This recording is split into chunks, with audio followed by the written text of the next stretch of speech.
ton temps n'est pas infini. Dans un petit temple niché au cœur des montagnes, les moines répétaient souvent un enseignement simple mais puissant, ton temps n'est pas infini, et pourtant tu le vis comme s'il l'était. Cette histoire zen nous invite à nous arrêter, à regarder au-delà de la précipitation, et à comprendre que chaque respiration est unique, précieuse et irrépétable.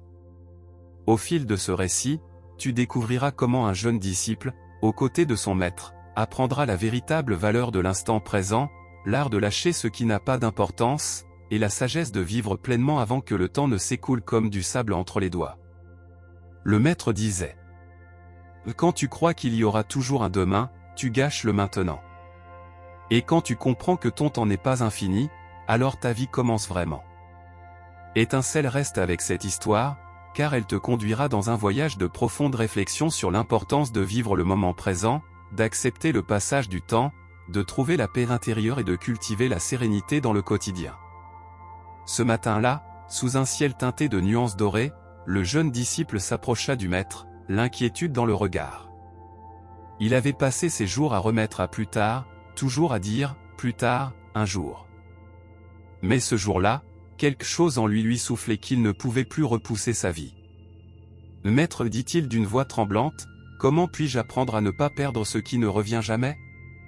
Le maître le regarda en silence, puis répondit avec un léger sourire. « Viens, marche avec moi. Aujourd'hui, tu apprendras que le trésor le plus précieux ne se trouve pas dans les années, mais dans cet instant que tu respires maintenant. » Ainsi commence l'enseignement que notre temps n'est pas infini, mais que notre conscience peut le rendre éternel. Le maître marchait lentement sur le sentier qui entourait le temple. Chaque pas était ferme, serein, comme s'il n'y avait aucune hâte d'arriver quelque part. Le jeune, en revanche, le suivait avec impatience, levant les yeux vers le ciel, comptant les minutes, comme si l'horloge de la vie le poursuivait. « Maître, dit-il finalement, pourquoi marches-tu si lentement ? Le temps est court, et j'ai l'impression de devoir tout en profiter. » Le maître s'arrêta, prit une feuille tombée et la tint entre ses doigts. « Regarde cette feuille. Elle n'est pas tombée de l'arbre en pensant à ce qui viendrait après. Elle est simplement descendue en silence, se livrant à l'instant. Le temps n'est pas ton ennemi, c'est de croire que tu auras toujours plus. » Le jeune se tut, mais à l'intérieur de lui, la lutte continuait. Il avait rêvé de réussite, d'objectifs, d'un futur rempli de « un jour ». Et pourtant, il sentait que ces jours n'arrivaient jamais. Le maître reprit sa marche et montra l'horizon, où le soleil commençait à s'élever avec force. Le soleil ne demande pas combien de temps il brillera. Il se livre entièrement à son présent. Ainsi doit être ta vie. Le vent soufflait doucement entre les arbres, et le disciple commença à comprendre qu'il ne s'agissait pas de courir contre l'horloge, mais de vivre de telle manière que chaque instant soit pleinement vécu. Herbe, le maître ajouta alors. Si tu veux que ta vie ait du sens, cesse de la mesurer en années et commence à la savourer en moments. Le jeune baissa les yeux, ressentant le poids des paroles du maître. Il se rappela combien de fois il avait dit « quand j'aurai plus de temps », repoussant des étreintes, des conversations et des rêves. Il comprit qu'il avait passé une grande partie de sa vie à attendre le moment parfait, comme si l'éternité lui appartenait. « Maître, demanda-t-il d'une voix basse, comment puis-je cesser de vivre dans l'attente ?» Le maître se pencha et prit une poignée d'eau du ruisseau tout proche. Le liquide s'échappait lentement entre ses doigts, sans qu'il puisse le retenir. « Le temps est comme l'eau, dit-il, aussi fort que tu t'y-accroches, il suivra toujours son cours. Tu ne peux pas l'arrêter, mais tu peux sentir sa fraîcheur tandis qu'il traverse ta main. » Le disciple contempla l'eau scintiller sous la lumière du soleil et comprit que la vie s'échappait de la même manière, seconde après seconde. « Chaque instant que tu ignores, poursuivit le maître, est comme laisser cette eau s'écouler sans la ressentir. Il ne s'agit pas de posséder le temps, mais d'être éveillé en lui. » Le jeune ferma les yeux, laissant la brise caresser son visage. Pour la première fois depuis longtemps, il ne pensa ni à ce qui viendrait après, ni à ce qu'il avait laissé derrière lui. Il respira simplement, sentant que ce moment était suffisant. Le maître sourit et dit : « Quand tu apprendras à vivre ainsi, même si ton temps n'est pas infini, ta vie sera pleine, comme si elle l'était.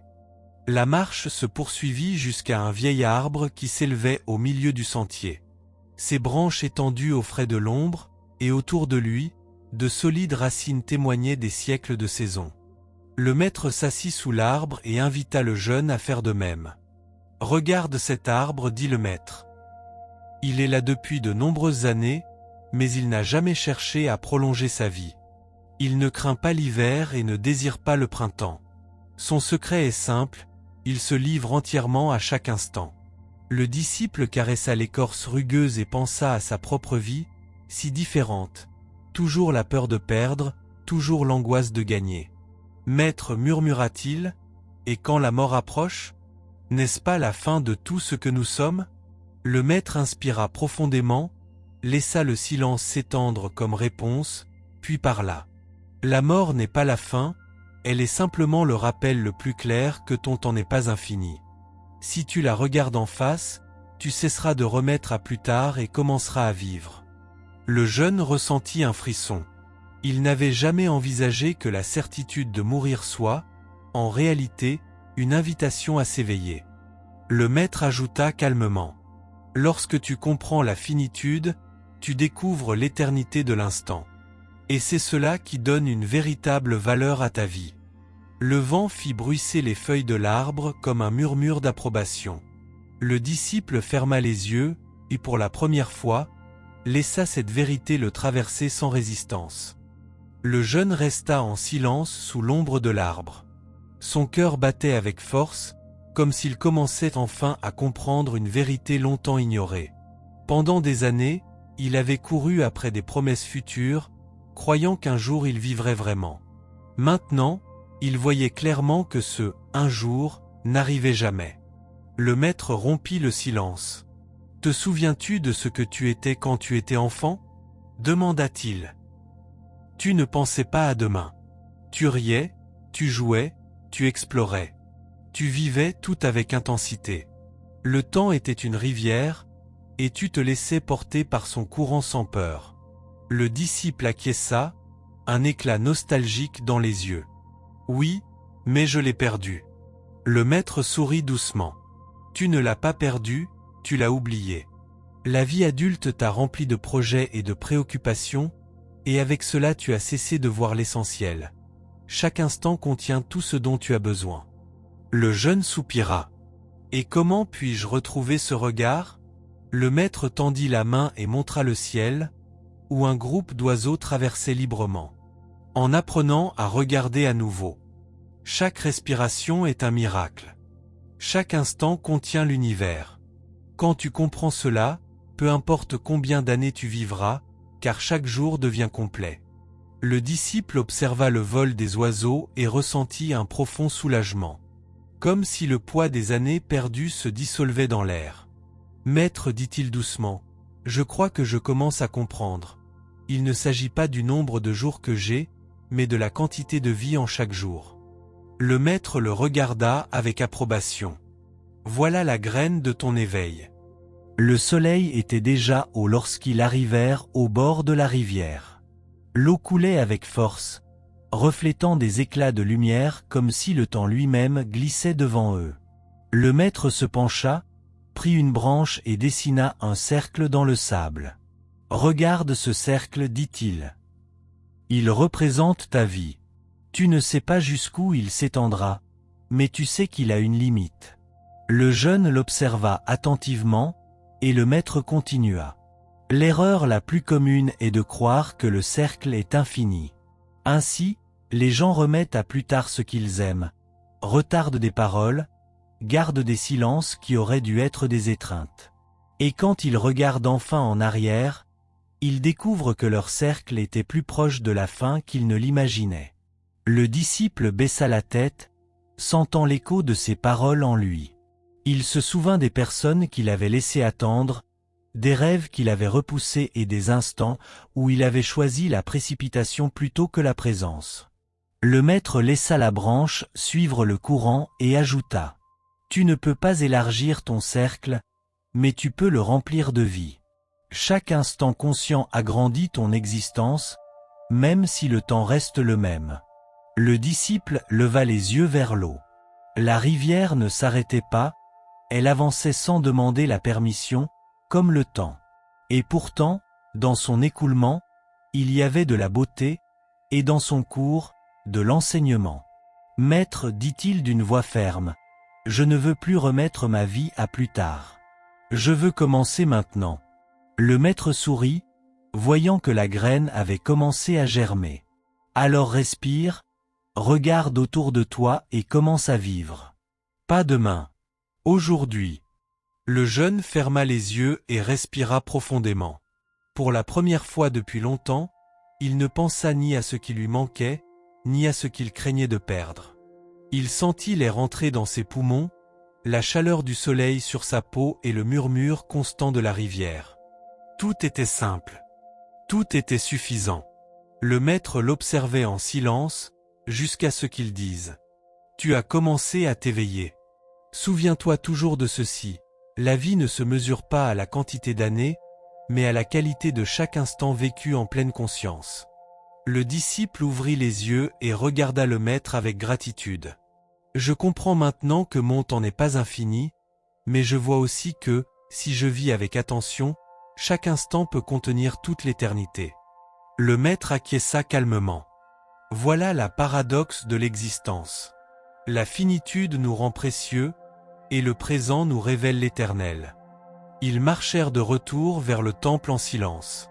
Le jeune ne ressentait plus la précipitation d'avant, chaque pas était plein, chaque son avait du sens. En traversant le jardin, il perçut des détails qu'il avait toujours ignorés.